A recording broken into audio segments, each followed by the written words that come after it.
Setiap orang tua tentu tidak ingin meninggalkan anak cucunya dalam keadaan miskin dan terlunta-lunta. Yang tidak wajar kalau keinginan itu membuat orang lalu menghalalkan segala macam cara, menyalahgunakan fasilitas yang dimilikinya, apalagi kalau dia berada dalam satu posisi di mana seharusnya dia memberikan contoh dan keteladanan. Maka akibatnya timbullah krisis wibawa, yang dari krisis wibawa ini mengendorlah disiplin. Sesungguhnya orang lalai, orang tidak mau berdisiplin karena di mukanya, di matanya, dalam pandangannya tidak ada lagi orang yang dianggapnya berwibawa. Dan wibawa itu hilang oleh karena orang merasa tidak ada keteladanan yang patut dijadikan contoh dalam kehidupannya. Inilah sesuatu yang kurang dirasakan di zaman kita sekarang ini. Bukan kurangnya teori, bukan kurangnya segala macam kaedah dan dalil, tetapi yang kita rasakan sekarang ini kurangnya contoh dan keteladanan dari orang-orang yang seharusnya memberikan contoh dan keteladanan itu. Berangkat dari sejarah dan kehidupan Rasulullah sallallahu alaihi wasallam, keberhasilan yang beliau peroleh, salah satu dasar utamanya ialah satunya kata dan perbuatan. Tidak bermental ganda, tidak bermain minyak di atas air, tidak menggunting dalam lipatan. Lidahnya adalah hatinya, ucapannya adalah perbuatannya, dan apa yang beliau ajarkan kepada orang lain, beliaulah pelaksana pertamanya. Saudara-saudara kaum muslimin rahimakumullah. Sementara itu pada sisi lain, yang miskin ingin cepat menjadi kaya, maka ia terjebak dalam prinsip tujuan menghalalkan cara apapun saja dilaksanakan asal dia bisa segera menjadi kaya. Maka salah satu jalan yang banyak dilaksanakan orang untuk mencapai kekayaan tanpa harus peras keringat dan banting tulang seperti umumnya orang adalah melalui satu jenis permainan yang umumnya kita kenal dengan nama judi. Ada dua bentuk dan pola daripada judi. Walaupun seiring dengan kemajuan ilmu pengetahuan dan teknologi canggih, peradaban manusia semakin tinggi, maka jenis macam judi yang dimainkan oleh manusia ikut-ikut menjadi canggih. Tetapi pada umumnya ada dua jenis macam judi itu. Pertama, ada judi yang dilakukan secara langsung, dalam arti seorang petaruh berhadapan dengan bandar atau orang berhadapan dengan orang. Dari judi yang dilaksanakan secara langsung ini, efek negatif yang segera bisa kita lihat dengan nyata. Pertama, timbulnya rasa dendam dan permusuhan. Walaupun orang nampak duduk berhadap-hadapan, walaupun kelihatannya mereka tertawa satu sama lain, tapi yakinlah itu cuma sekedar kulit saja. Pikiran yang ada dalam benak tiap-tiap orang yang terlibat dalam perjudian tidak lain ialah bagaimana saya bisa mengalahkan lawan main saya. Akibatnya tentu bisa kita pastikan akan timbullah dendam dan permusuhan bagi yang kalah, akan timbullah rasa sombong dan menganggap remeh orang lain bagi yang menang. Yang kedua, lalainya orang kepada apa yang menjadi tanggung jawab dan kewajibannya. Orang bisa lupa kepada anak dan istri. Kalau kepada anak dan istri saja sudah bisa lupa, apalagi kepada yang lain. Sebab anak dan istri memang merupakan bagian daripada kehidupan kita. Konon lagi saudara, konon lagi keluarga yang lain, anak istri saja bisa terlupakan oleh penyakit dan permainan yang bernama judi ini. Yang ketiga, hilangnya rasa sayang kepada harta. Harta yang didapatnya dengan peras keringat dan banting tulang. Mungkin pergi pagi dan pulang sore. Setibanya dia di meja judi, apalagi uang tadi sudah bertukar dengan dalam bentuk koin, maka rasa sayang kepada harta itu tidak akan pernah ada lagi. Tetapi saudara-saudara, bagaimanapun juga, judi dalam artian langsung semacam ini hanya melibatkan orang-orang tertentu. Artinya selektif. Ada judi yang lebih berbahaya daripada jenis ini. perjudian massal, taruhlah roulette dan kasino itu judi. Tetapi judi jenis roulette dan kasino ini bahayanya hanya untuk orang-orang tertentu yang memang sudah mapan, kelompok elit. Masa iya bocah angon di kampung main roulette? Apa iya yang tinggal di pinggir kali kenal kasino? Ya entahlah kalau kasino Prambos ya. Dari judi massal semacam ini lahirlah penyakit yang dinamakan tulul amal.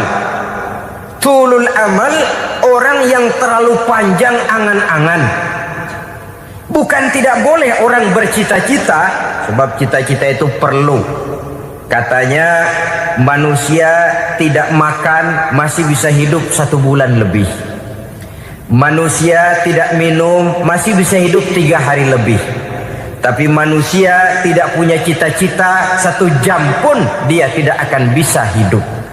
Karena faktor yang membuat kita bergairah menghadapi kehidupan, faktor yang mendorong kita untuk tetap berusaha dan tegar menghadapi resiko, karena adanya cita-cita di dalam kehidupan kita. Tetapi cita-cita tanpa direalisir dengan usaha, cita-cita yang tidak berangkat dari kemampuan yang ada, pada akhirnya hanya akan merupakan cita-cita yang mengawang, tidak akan terwujud dalam kenyataan, dan akan membentuk manusia menjadi orang yang tulul amal, panjang angan-angan, terlalu muluk keinginan, tidak berangkat dari kemampuan dan kesanggupan yang ada pada dirinya sendiri. Maka penyakit inilah yang telah menghasilkan dan melahirkan penghayal-penghayal kelas berat, tukang-tukang ngelamun kelas tinggi yang hidup di angkasa luar. Dan sejarah belum pernah mencatat ada orang menjadi kaya karena judi, itu belum pernah. Saudara lihat saja orang kaya yang namanya Adnan Khashoggi, orang kaya yang namanya Henry Ford, orang kaya yang namanya Aristotle Onassis, orang kaya yang namanya David Rockefeller. Itu seluruhnya menjadi kaya bukan karena mereka terlibat dalam perjudian, tapi karena kerja keras, peras keringat, banting tulang. Dan itu dimulai sejak mereka masih remaja. Sehingga banyak orang besar yang mulai pekerjaannya dengan menjual koran. Artinya berangkat dari A. Banyak pengusaha mobil yang memulai pekerjaannya dari tukang cuci mobil, tapi lalu bertahap dan tegar menghadapi kenyataan, sehingga proses demi proses dia hadapi dengan tegar, dengan tabah, dengan sabar, dengan ulet, sampai kepada membuahkan hasil. Kita ingin pintas, kayaknya mau, usahanya tidak mau, senengnya mau, peras keringatnya tidak mau. Ini tentunya akan melahirkan kontradiksi di dalam kehidupan. Maka dari jenis perjudian massal semacam ini lahirlah penyakit tulul amal, panjang angan-angan, terlalu muluk cita-cita. Bayangkan saja kalau ini terjadi secara massal, menimpa nasib rakyat kita di pedesaan yang jauh dari keramaian. Tiap hari mereka didina-bobokkan oleh gambaran tentang akan diperolehnya uang dalam jumlah yang banyak dengan angka 0 yang berentet. Tiap hari mereka melihat angka-angka itu. Mereka lambat laun akan terseret dalam arus tulul amal ini. Panjang angan-angan, muluk cita-cita, hanya dengan mengandalkan meja perjudian. Akibatnya timbul penyakit yang kedua, yang ketiga, yaitu malas berusaha. Orang kalau sudah terlalu asik berkhayal, menghitung bintang di langit, malas berusaha. Kalau ada temannya kerja jadi buruh kasar, bawa hasil yang merupakan jerih payah dan peras keringat dia, 1 minggu bergaji 10-15 ribu, diketawain. Apaan gaji lu 10 ribu, 15 ribu, entar gua nih kalau ketembus. 100 juta entar. Yang 10.000 dan 15.000 keringat orang itu dihina, itu dicela. Tetapi dia selalu menghitung, entar nih gua. Entarnya wallahu a'lam. Saudara hadirin yang saya muliakan, timbullah sikap malas. Padahal di tengah negara sedang membangun di berbagai bidang kehidupan. Maka sifat malas ini merupakan musuh kita. Baik mengejar kemiskinan, baik mengejar kebodohan dan keterbelakangan kita di sektor-sektor lainnya. Alangkah akan terganggunya roda pembangunan di negara kita ini jikalau sebagian besar rakyat dihinggapi oleh penyakit malas, yang malas ini dilatar belakangi oleh penyakit tulul amal, terlalu muluk angan-angan, yang angan-angan ini dininabobokan oleh keinginan untuk mendapatkan untung yang besar tanpa peras keringat dan banting tulang. Sasaran yang lebih jauh, dan ini yang paling kita khawatirkan, hancurnya kubu-kubu pertahanan moral daripada bangsa kita. Kita sependapat bahwa lebih penting daripada membangun jembatan adalah membangun manusia yang membangun jembatan. Bahwa lebih penting daripada mengaspal jalan raya adalah membangun mental manusia yang melaksanakan pengaspalan itu. Dengan kata lain, membangun dan mempersiapkan manusia pembangunan. Tanpa itu, maka saya merasa khawatir kalau nanti kita tidak akan sampai kepada target yang kita harapkan oleh karena kandas di tengah jalan. Saudara-saudara kaum muslimin rahimakumullah, Islam sebagai agama yang mengajarkan manusia untuk berusaha dan mengeluarkan segala kemampuan untuk melaksanakan segala usahanya itu, sangat membenci sifat malas, sangat membenci sifat tulul amal atau panjang angan-angan.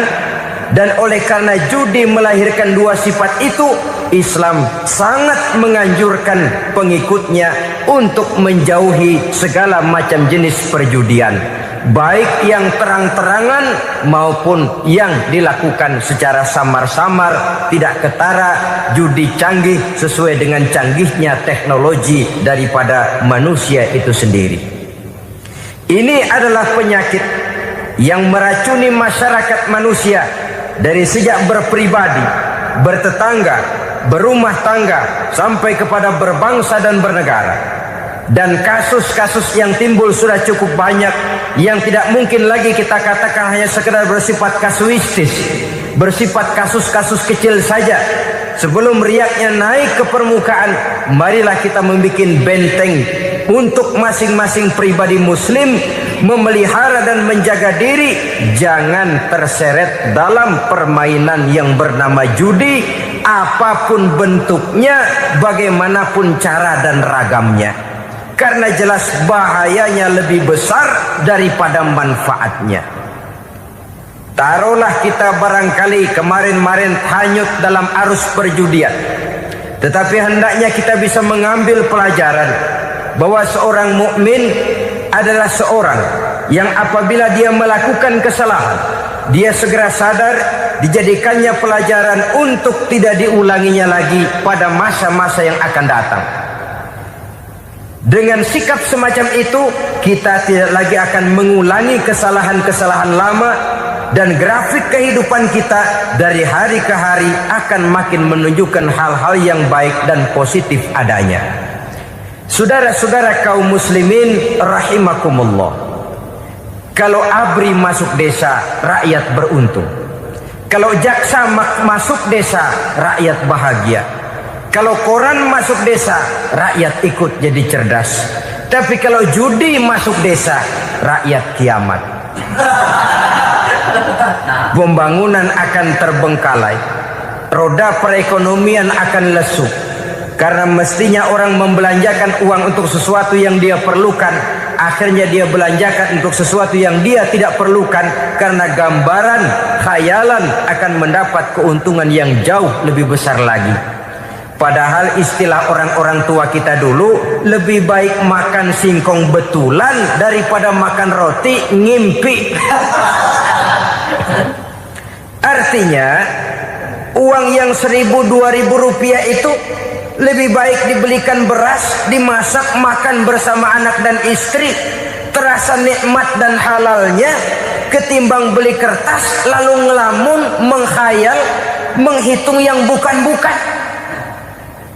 Itu kertas dibolak madep ulon, dibolak madep mudik, diputar sana, diputar sini, akhirnya palanya ikut muter. Kira-kira apa yang cocok? Masih belum puas, kertas dilihat, orang gila ditanyain. Sudah tahu waras, orang gila yang ditanya. Masih belum puas, nanya orang gila, tidur di kuburan. Allahu Akbar. Padahal di rumahnya tempat tidurnya empuk, anget, nggak ada nyamuk. Kuburan, tidur di kuburan. Dampak-dampak negatif yang semacam ini pada gilirannya mau atau tidak mau akan menyeberang kepada garis akidah, membahayakan dan mengancam nilai-nilai tauhid yang kita miliki. Sudah kertas dibolak-balik, tidak puas, orang gila ditanya. Orang gila ditanya belum maram, tidur di kuburan. Barangkali ada bisikan. Saudara hadirin yang saya muliakan, memang walaupun wahyu sudah berhenti, tapi Allah masih memberikan ilham kepada hamba-hambanya yang dikehendakinya. Tetapi ilham itu bentuknya positif. Kalau saudara pagi-pagi berniat, tahu-tahu datang pikiran nanti malam mau ngaji, itu namanya ilham.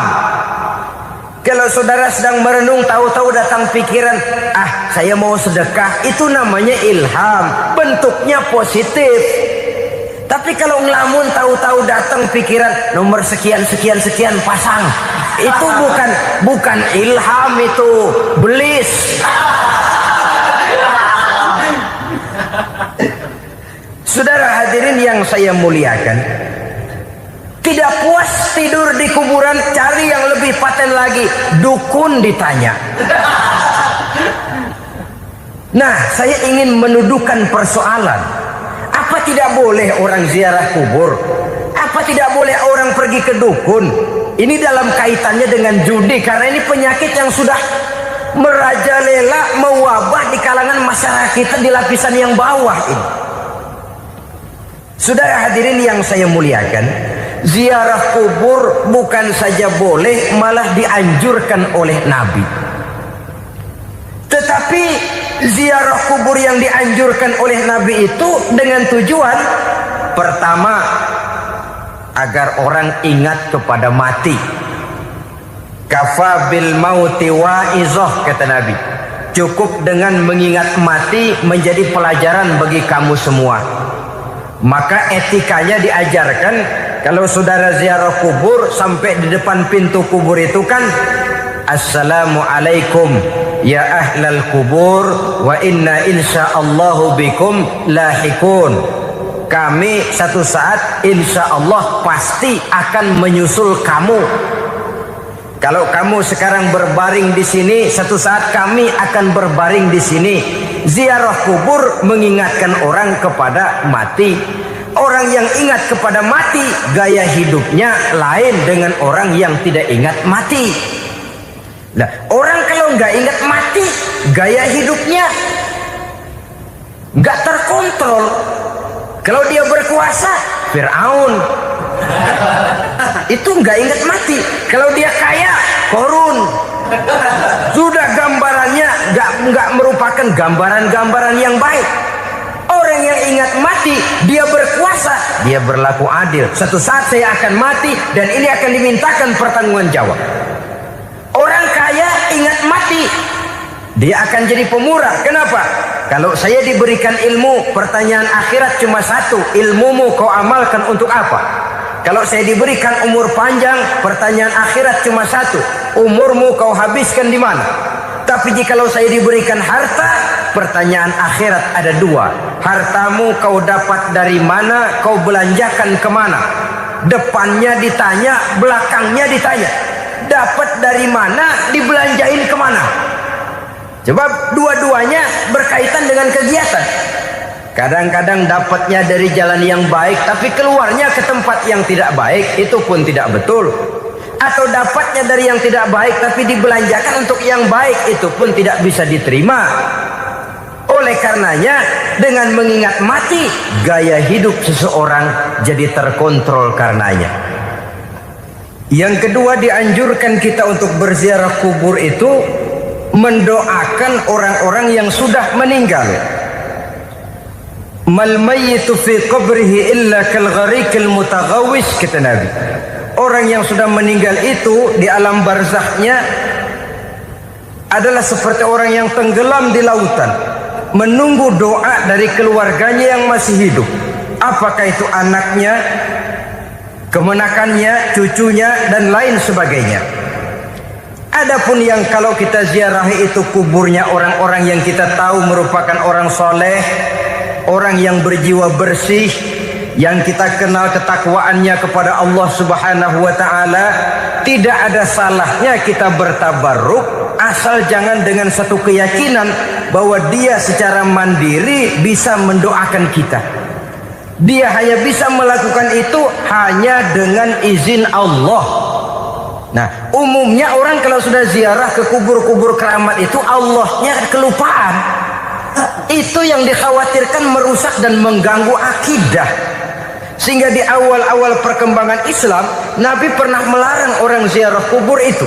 Ini bisa kita simak dari hadis, kuntu nahaitukum an ziyaratil qabri fazuruha. Dahulu aku pernah melarang kamu untuk ziarah kubur. Adapun sekarang kalau mau ziarah, ziarahlah kamu. Kata-kata dulu aku pernah melarang kamu itu menggambarkan bahwa pada permulaan perkembangan Islam, nilai keimanan para sahabat masih rapuh, masih lemah, masih memerlukan pembinaan. Sehingga kalau mereka sering ke kubur, dikhawatirkan mereka minta kepada kubur. Nah, tetapi tatkala nilai keimanannya sudah mapan, sudah kuat, kata Rasul, fazuruha. Adapun sekarang kalau mau pergi berziarah, ziarahlah kamu.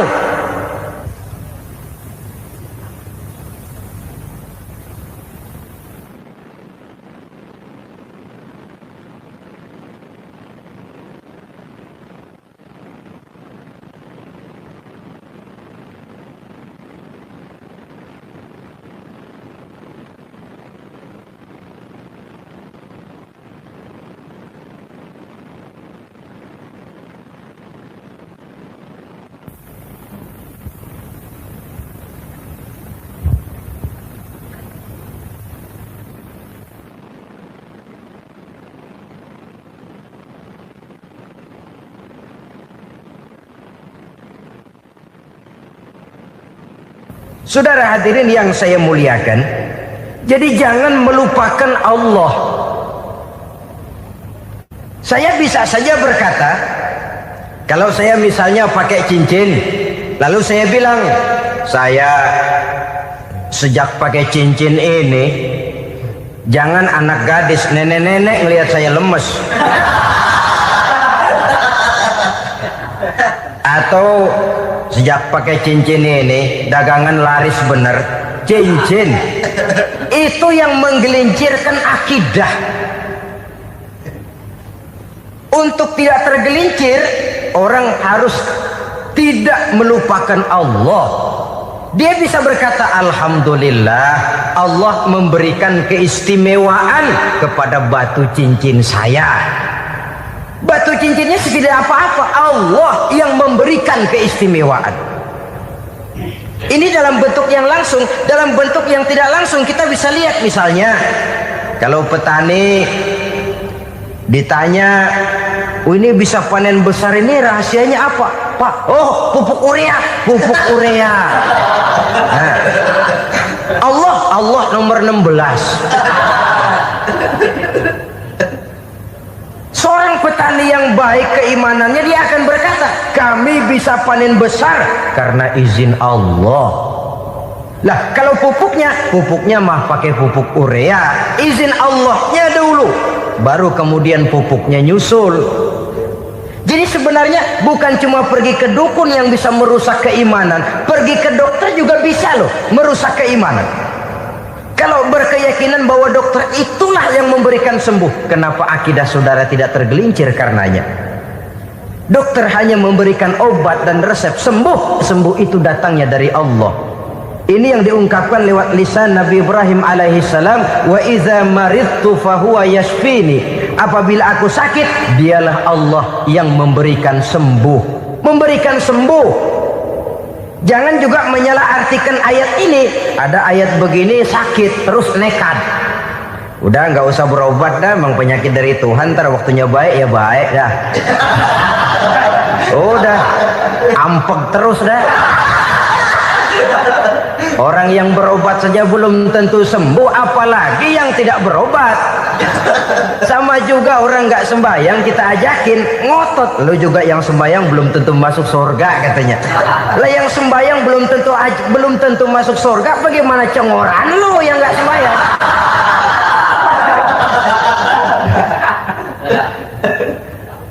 Saudara hadirin yang saya muliakan, kaum muslimin yang berbahagia. Jadi dengan demikian, maka jangan menghilangkan Allah. Kita, ajaran pokok dalam Islam adalah ajaran tentang tauhid. Nah, tauhid ini menyangkut mengesahkan Allah, baik di dalam zatnya, baik di dalam sifatnya, baik di dalam perbuatannya, baik di dalam beribadah kepadanya. Tauhid dalam ibadah itu ada. Tauhid dalam zat artinya zat Allah itu tidak tersusun, tidak terdiri dari bagian-bagian yang bisa pecah-pecah. Ya seperti kita ini kan ada kepala, ada kaki, ada tangan. Allah tidak tersusun zatnya dari bagian-bagian. Esa zatnya tidak bisa dibagi-bagi. Esa sifatnya artinya Allah itu sifatnya tidak pernah berubah. Sejak dahulu sampai sekarang Allah itu cinta kepada orang beriman yang melakukan kebaikan, dan Allah benci kepada orang kufur yang melakukan kejahatan. Mustahil satu saat Allah berubah. Orang kufur yang berbuat kejahatan didemenin, orang mukmin yang berbuat kebaikan dikeselin. Misalnya tahun 2000 Tuhan giliran jengkel sama orang mukmin. Itu mustahil, dia esa di dalam sifatnya. Lain dengan sifat kita manusia. Sifat kita ini kan relatif. Ada saatnya kita senang, lain saat yang kita senang betul kita caci maki. Hari ini kita caci maki, besok kita puji. Lihat teman kaya, habis kita omongin, boleh jadi dia kaya. Kenapa? Dukunnya 36. Begitu kita habis caci maki begitu, dia datang ngasih duit sama kita, cacian itu bisa berubah menjadi pujian. Lu ya emang bukan main dah. Sifat kita itu relatif, bisa terpengaruh oleh situasi dan kondisi. Saudara hadirin yang saya hormati, kaum muslimin yang berbahagia, Allah juga esa di dalam perbuatannya. Artinya di dalam menciptakan apapun yang akan diciptakan oleh Allah, di dalam melakukan apapun yang akan dilakukan oleh Allah, tidak terikat kepada faktor lain, tidak memerlukan bantuan lain. Dia adalah mutlak. Nah, kemudian kita mengesahkan Allah dalam zatnya, mengesahkan Allah dalam sifatnya, mengesahkan Allah dalam perbuatannya, belum tentu berarti kita mengesahkan Allah dalam ibadahnya. Sebab banyak orang yang yakin betul Allah itu esa, teguh dengan pendiriannya. Tuhan lu siapa? Allah. Allah bagaimana? Esa. Bagaimana kalau dua? Kagak. Tiga? Enggak. Mantap. Soal tahlil paten. Tapi dalam ibadah kadang-kadang dia tidak mentauhidkan Allah. Ini makna wa ma umiru illa liya'budullaha mukhlisin. Kami tidak memerintahkan kepadamu kecuali untuk beribadah kepadaku, kata Allah, dengan ikhlas. Beribadah kepada Allah dengan ikhlas itu artinya apa?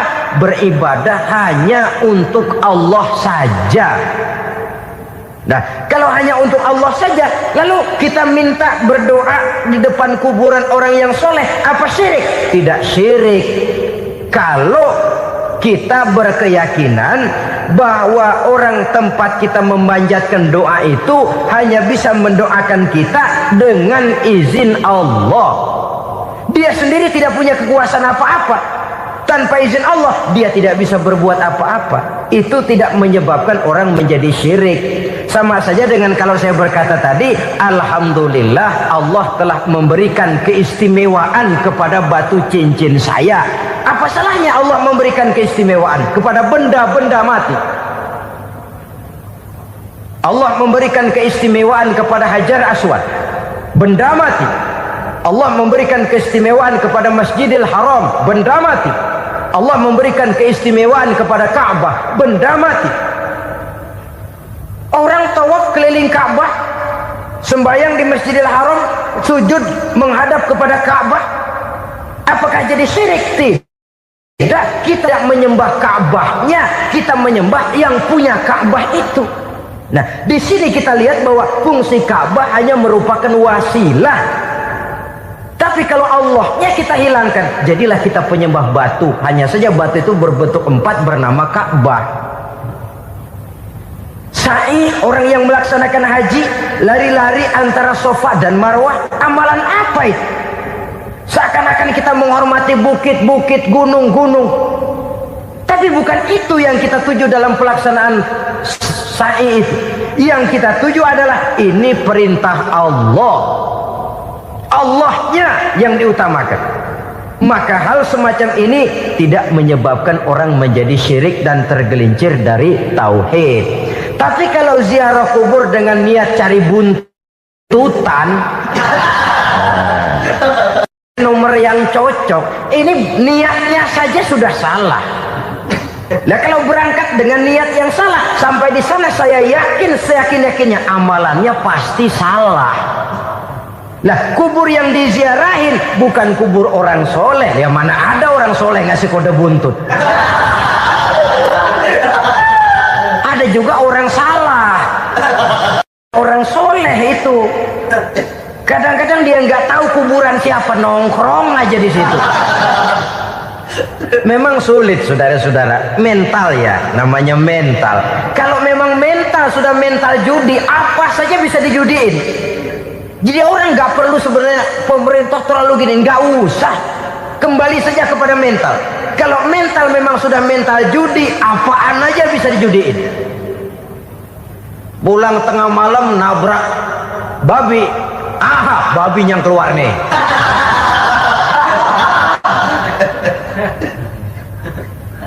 Mobil lewat nomornya bisa dijudiin. Bajai lewat bajai bisa dijudiin. Mental. Kalau memang mental sudah mental judi, apapun saja bisa dijudikan. Saudara hadirin yang saya muliakan, lalu bagaimana dengan dukun? Ya, saudara hadirin, pergi ke dukun hakikatnya sama dengan pergi ke dokter. Orang berusaha melaksanakan yang namanya syariat, hakikatnya kembalikan kepada Allah. Syariatnya kita laksanakan.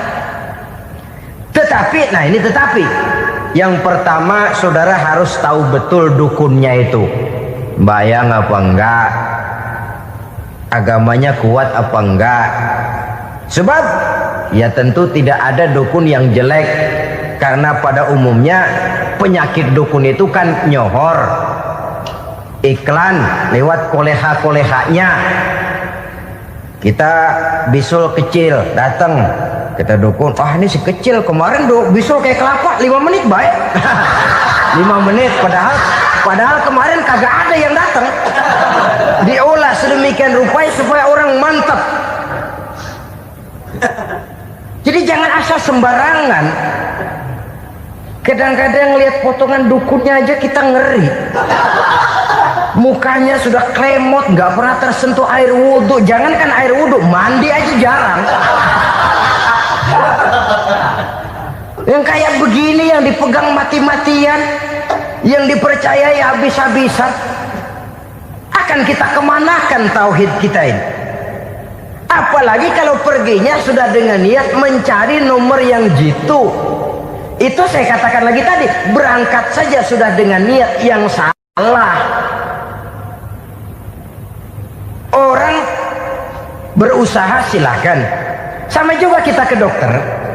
Oleh dokter kan setelah diperiksa penyakit kita, lalu dianalisa, oh ini penyakitnya ini. Kemudian diberikan obat. Lah, obat itu kan tentu ada aturan minumnya tuh. Yang kapsul ini sehari 3 kali, yang tablet ini sehari 2 kali. Kalau kita minumnya kelebihan, overdosis namanya. Saking pengen cepet baik, sekali minum 10 tablet. Ya memang nggak sakit-sakit lagi, tapi nggak hidup sudah. Habis.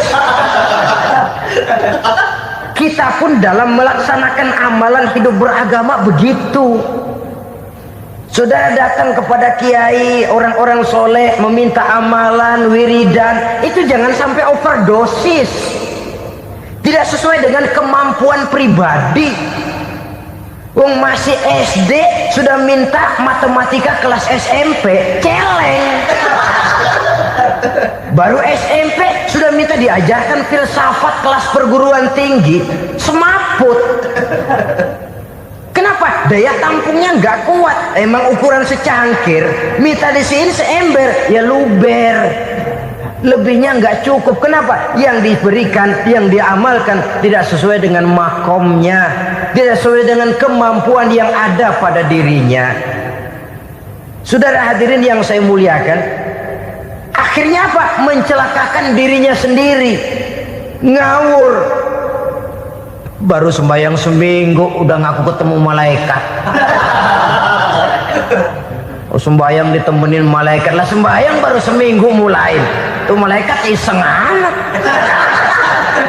Ya walaupun kalau Allah izinkan tidak mustahil, tapi kan tidak logik.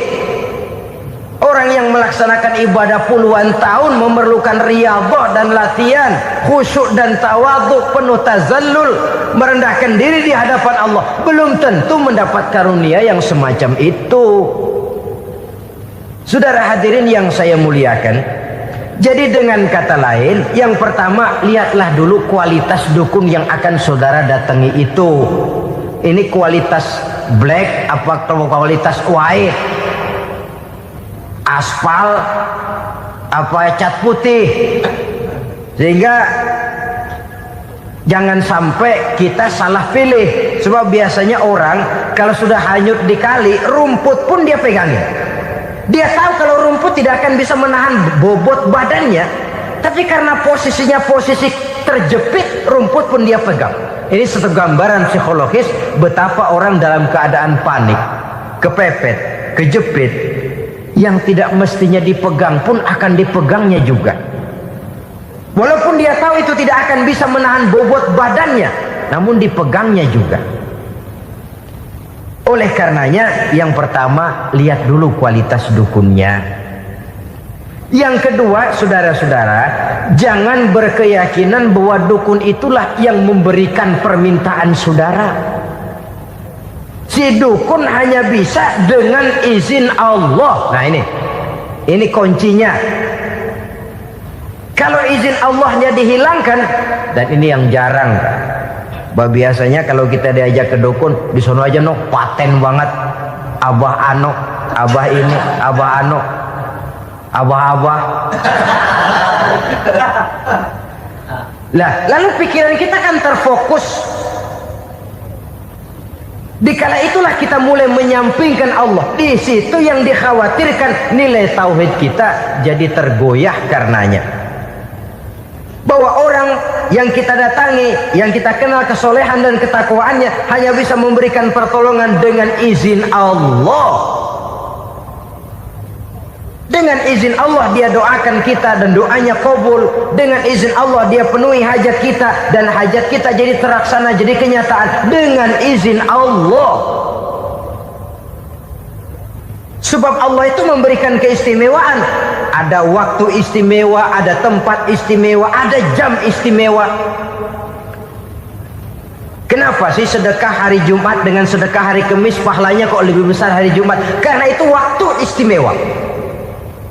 Kenapa untuk sembahyang sunnah dianjurkan sepertiga malam yang terakhir? Karena itu waktu istimewa.